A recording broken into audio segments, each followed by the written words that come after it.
Hello and welcome to the FatBoss guide to the Hellfire Assaullt. Yes, this is the first boss in the instance, and it's pretty easy, nothing too much to worry about. It is just an ad fight. Nothing but ads, and you're just going to know what ads you need to kill in what order, and you should be absolutely fine.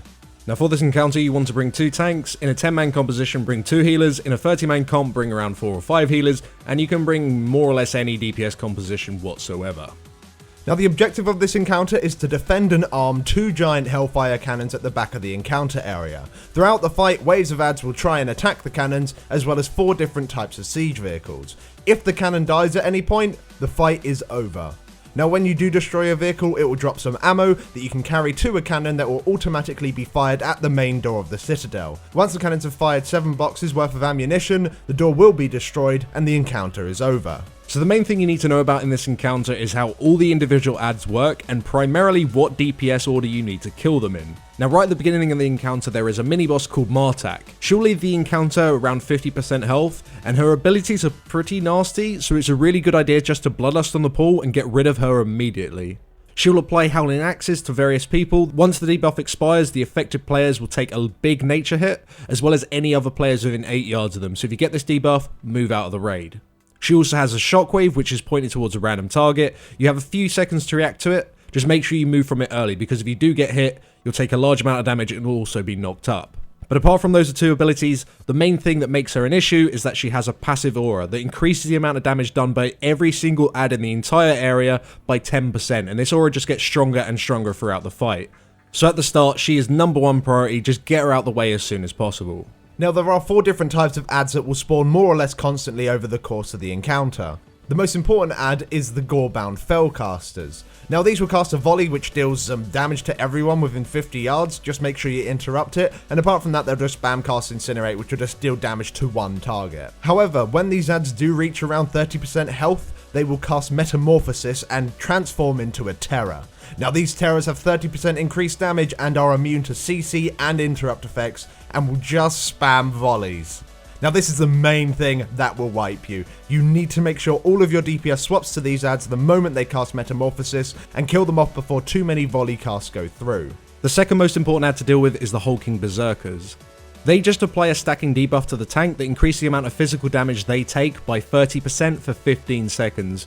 You just need to make sure this stack doesn't go too high by having your tanks taunt off one another, and on top of this the Berserkers will also apply slows to nearby targets, which is probably more annoying than actually significant. If you use freedoms and windwall totem effects, that will actually remove the slow. Third on your priority list is the Contracted Engineers. These guys will set up some bombs in an area, and bombs are bad, so move from bombs, and they will also deal damage and stun you after a cast called Conductive Shock Pulse. You can dispel the stun or interrupt the cast.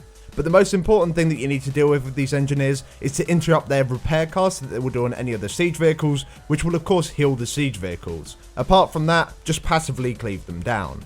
You'll also have Iron Dragoons to deal with. These guys just spawn in clusters. They don't really do anything at all, they just melee hit the tank, so just passively AoE these down with everything else, nothing to worry about.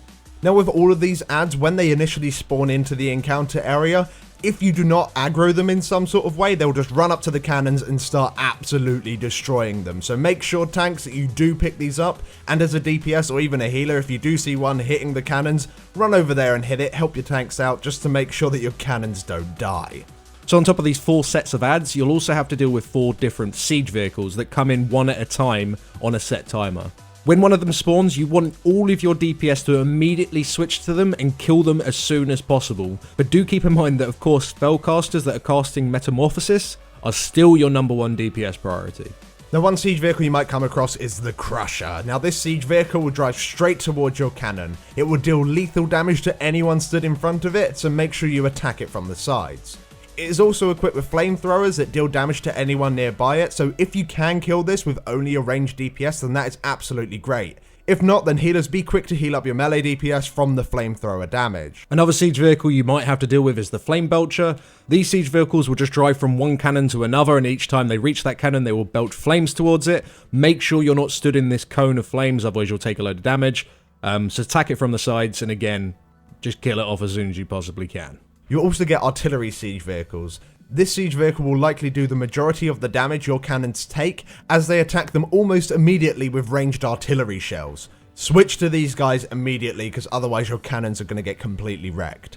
And the last siege vehicle you may see is the Demolisher.